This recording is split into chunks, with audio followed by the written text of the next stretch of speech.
Mina Aissatou Smaisise. As the Ministry of Health and Sanitation, they continue for this status update about the COVID-19 at the country. Sierra Network then at the National Emergency Operations Center. Let we listen to the official chairperson for the COVID-19 response team, Wena Solomon Jamiro, as they give the update. Good morning, everybody. Welcome to today's press briefing and the happy independence to all of us. We will start the press briefing this morning by asking the official spokesperson to do the press statements. On behalf of the COVID-19 national response, we wish all of us blessed 59th anniversary. We believe this is an extremely difficult time for Sierra Leone and also all nations of the world. In 75 years of the United Nations history, we have not seen a pandemic of this magnitude. The last time it happened was 100 years ago. This is an extremely difficult time, an extremely difficult moment for all nations of the world. But we believe that together we will pull through. Together as a nation we will emerge stronger, more prosperous after this. And so the cooperation of the entire nation is highly solicited. Let me give you status updates for COVID-19 for 27th April. Total cumulative confirmed cases, 99. Total number of deaths, 4. Active new cases, 6. All epi-linked and in quarantine. Active cases at isolation centers, 85. Cumulative recoveries, 10. Number currently in quarantine, 1,187. Number discharged from quarantine, 1,292. Over to you, Harold. Thank you very much. We have specialists here, subject matter experts. We have Dr. Mohamed Vandi, Director of Health Security and Emergencies in charge of surveillance, and we also have Colonel Aida Bangura here, and other colleagues around that will assist in answering the questions. So I would ask that we take the questions in rules of 5, and after that we'll give the response and we'll continue. You give your name and your media house that you are representing. Okay? Yeah, any questions?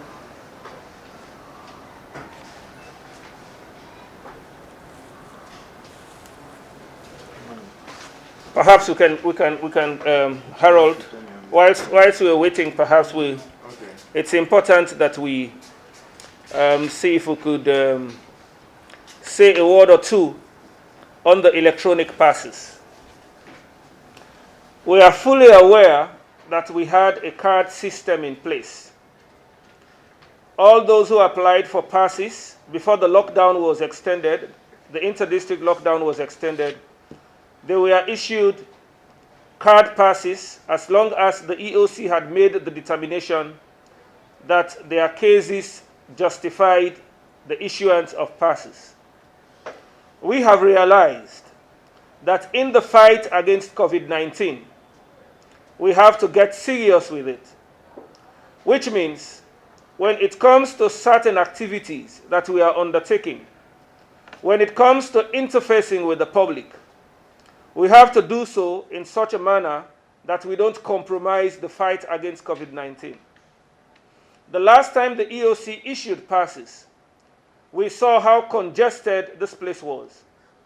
And when persons walked into the premises, some of them are international partners, are international non-governmental organizations, even civil society organizations, they were asking the question, are you really serious?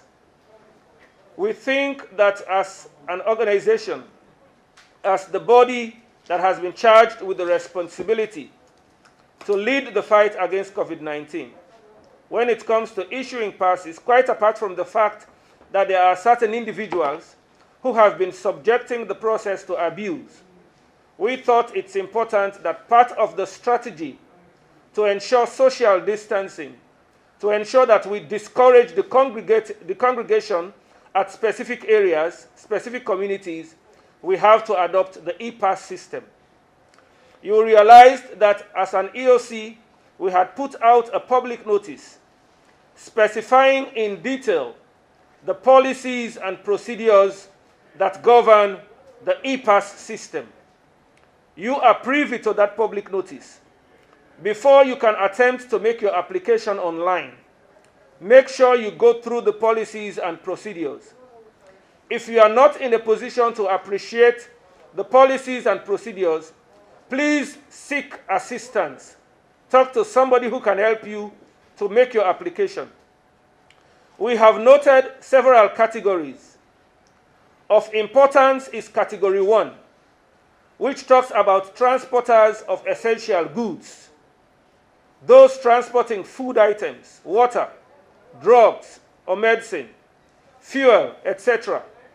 If you fall within that category, where you believe that you are transporting essential goods, which are badly needed, you don't require a pass. You don't require a pass. All you have to do is to proceed.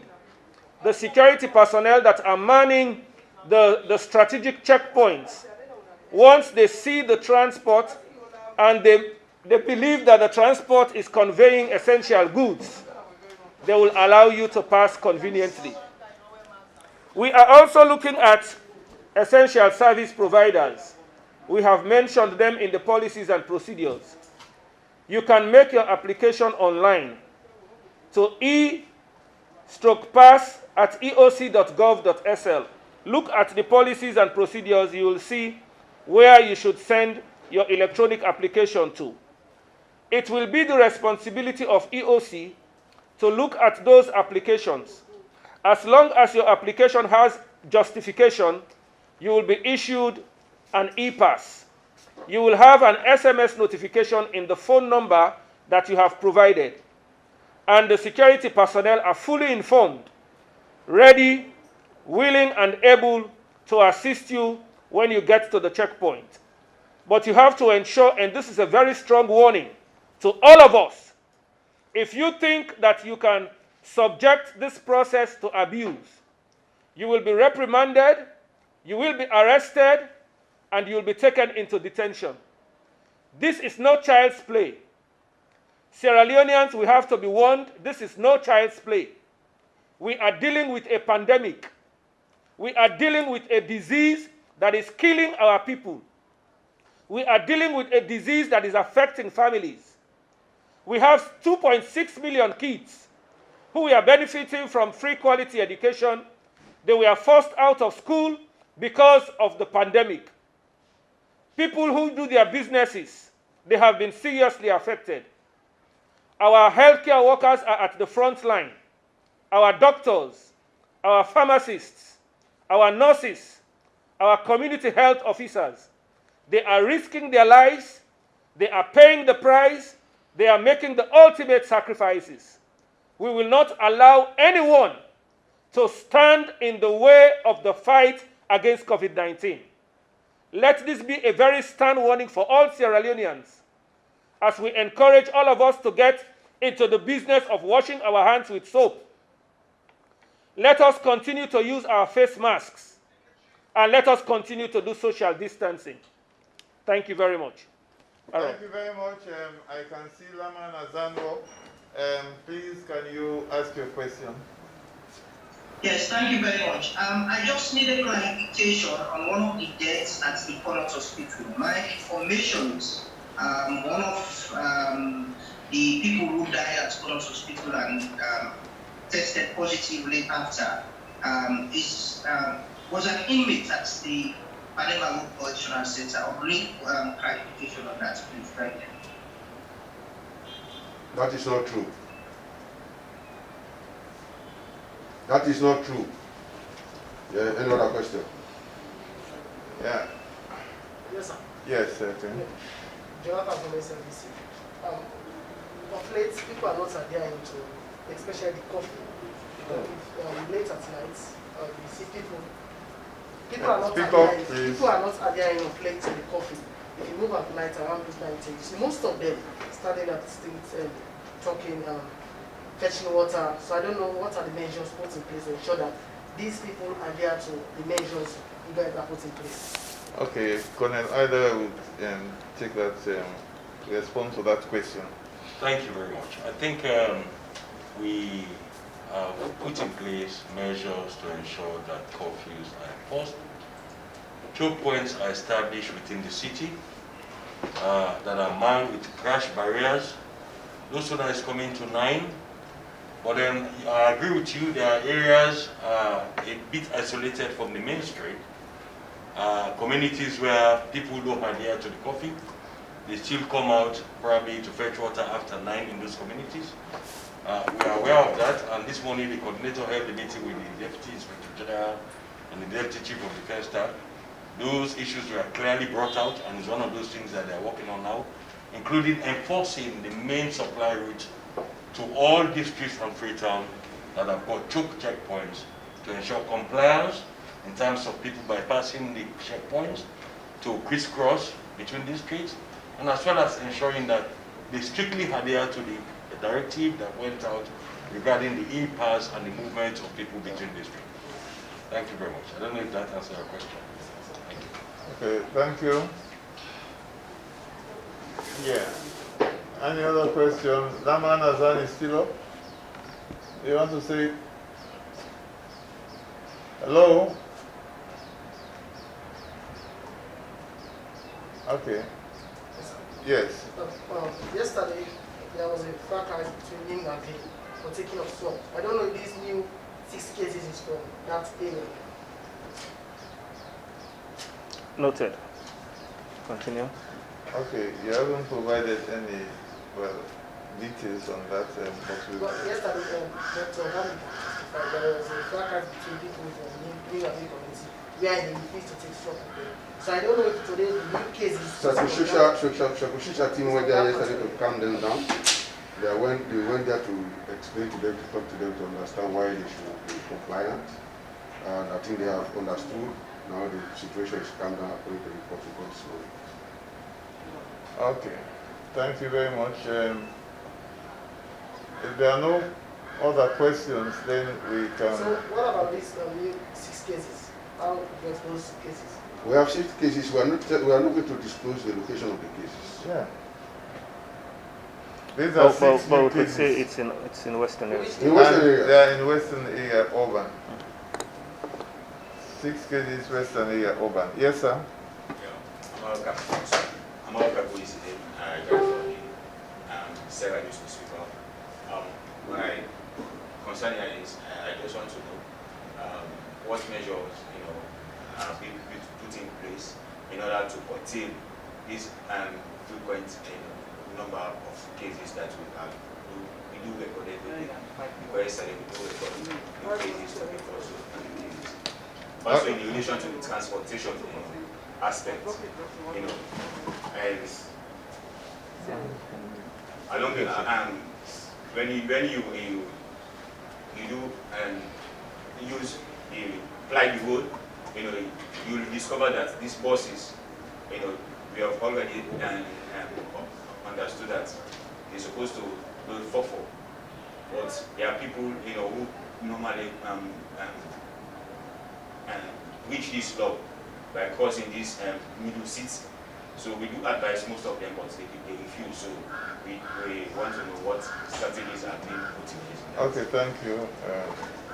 I think Colonel will take that. And I think you are talking about the Pudapudas and the other buses within districts, Yes. like within Freetown. Yeah. I think that is well brought out. We observe that they are not observing the social distancing in the vehicle, but then the appropriate pillar will engage the ministry, engage with the drivers union, and the Keke or bike union to ensure that they adhere to those protocols that are laid out for the response to COVID-19. Coming to the new cases referring to what is the way forward? The way forward, our approach is twofold. One, to contain the virus that we have in country already by way of intensifying case investigation and contact tracing. And number two, to prevent further importation of the virus by keeping our borders tight. We know the borders are officially closed, but some people are still coming through. And we are working on that together with the security and the communities to ensure we tighten the borders. We don't have any further importation of the virus. The ones we have in country, we are focusing on that to ensure we contain it. And we're coming up with different methods epidemiologically to deploy to ensure that we bring the transmission in. The only way we can do that, we need a full cooperation. You mentioned that in Leone or Razak area you mentioned, people were adamant, they are refusing to comply. So if you have people behaving like that, it will make the case difficult for us. We need to comply with the social distancing, we need to comply with the hand washing, we need to comply with the wearing of face mask. That can reduce the spread of the virus. Okay. So I just want to, and again guided by the experts, we have recorded 6 new cases, as we just noted in the update. And those 6 cases are in the western area, urban. We have said that those 6 cases are all epi-linked, which means that those 6 cases could be connected or traced to previous cases. It is within that context that our experts, those who help us with the epidemiological trajectories, would advise that we exercise caution on how we talk about community transmission. But I believe that the experts could speak more to that, because some people are still asking the question, are we talking about community transmission? Are there community transmission triggers, or are we looking at another stage of transmission quite different from community transmission? This is something that we encounter in our public outreach, and I think it would please Dr. Vandi to say a word or two about that so that that issue is clarified.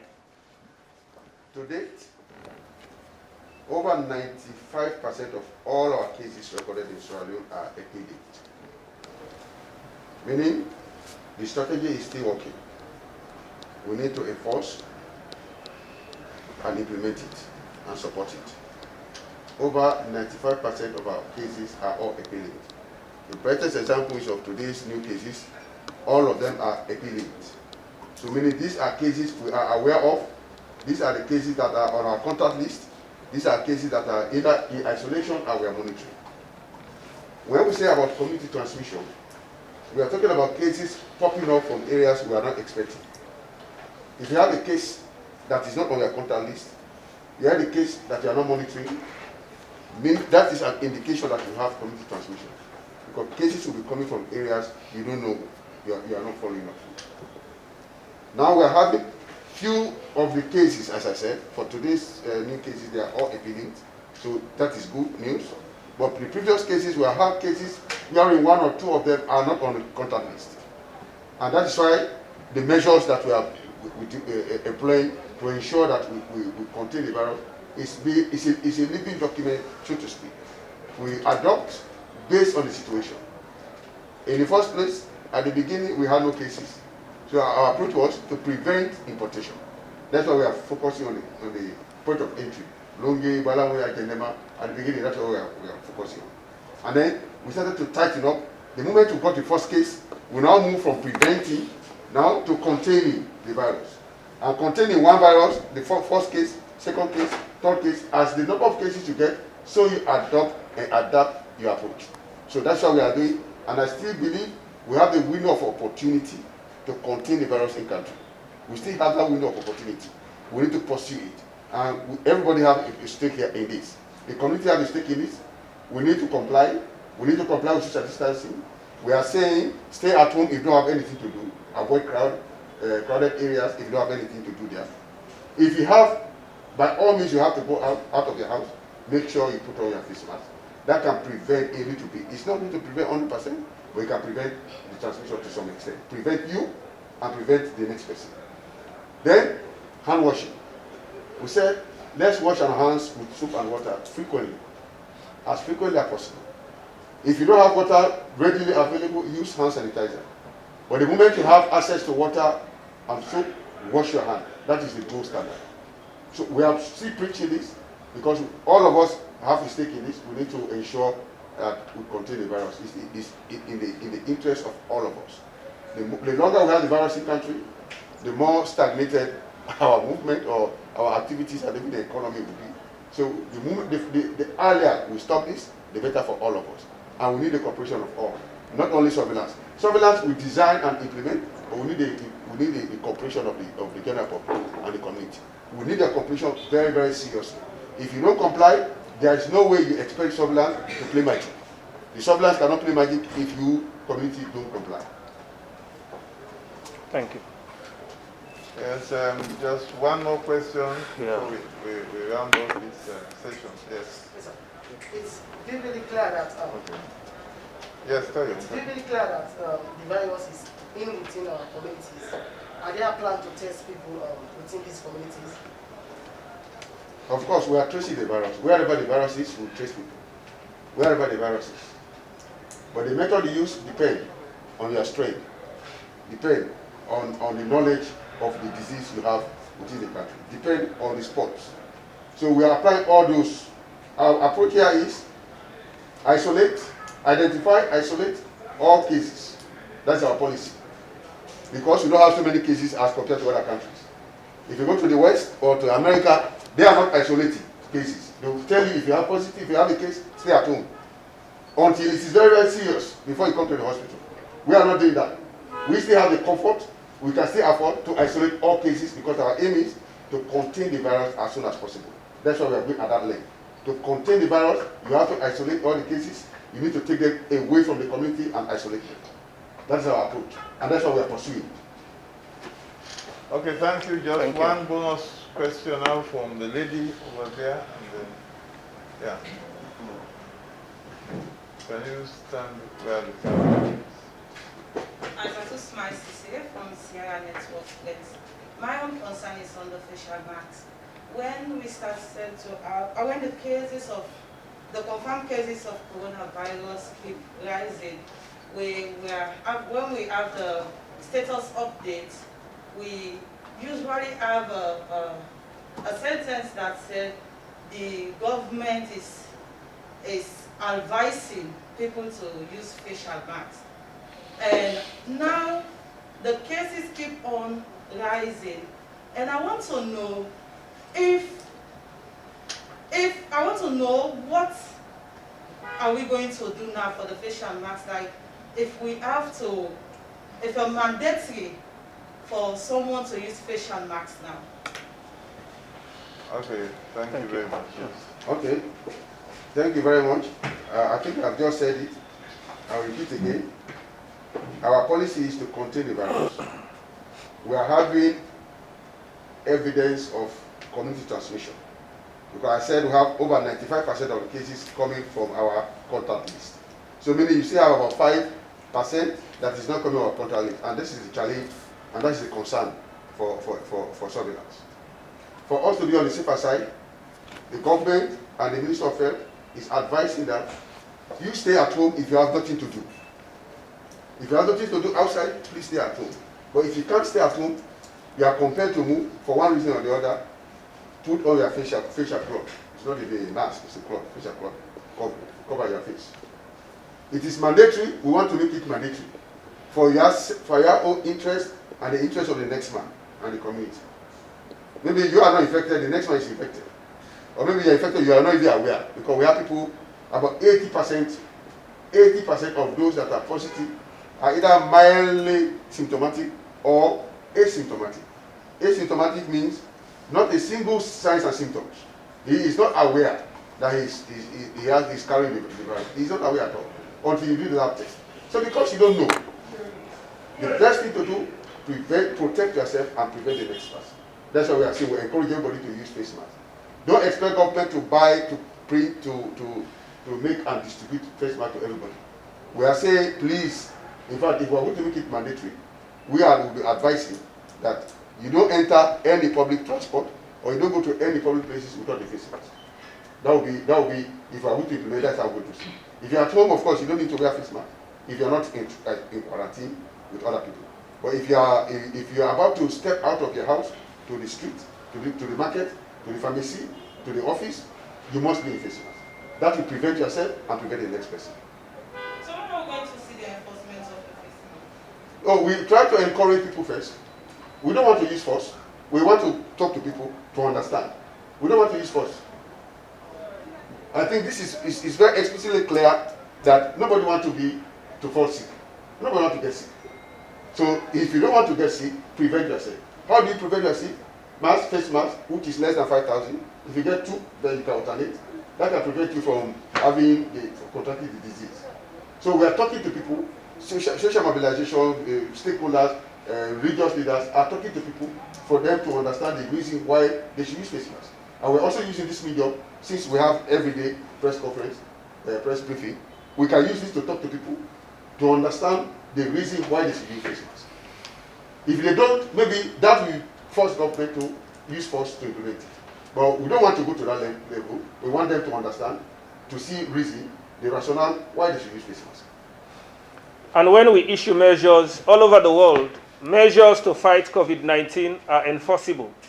You even look at Germany, that has a case now that experts are commending, looking at the low rates. One of the things they did was to enforce the regulations. But as Dr. Vandy has rightly said, we don't want it to be a scenario of forcing people. We want people to comply willingly because we believe as Sierra Leoneans, we don't have disobedience in our DNA. We should be able to cooperate because it is in our best interest to do so. So we will continue the business of advising people, warning our people. We will continue the business of encouraging people and scaling up on public education. And we expect that compliance, whether with respect to face mask or social distancing, will scale up in the coming days and weeks. Over to you, Harold, for closure. Okay, thank you very much.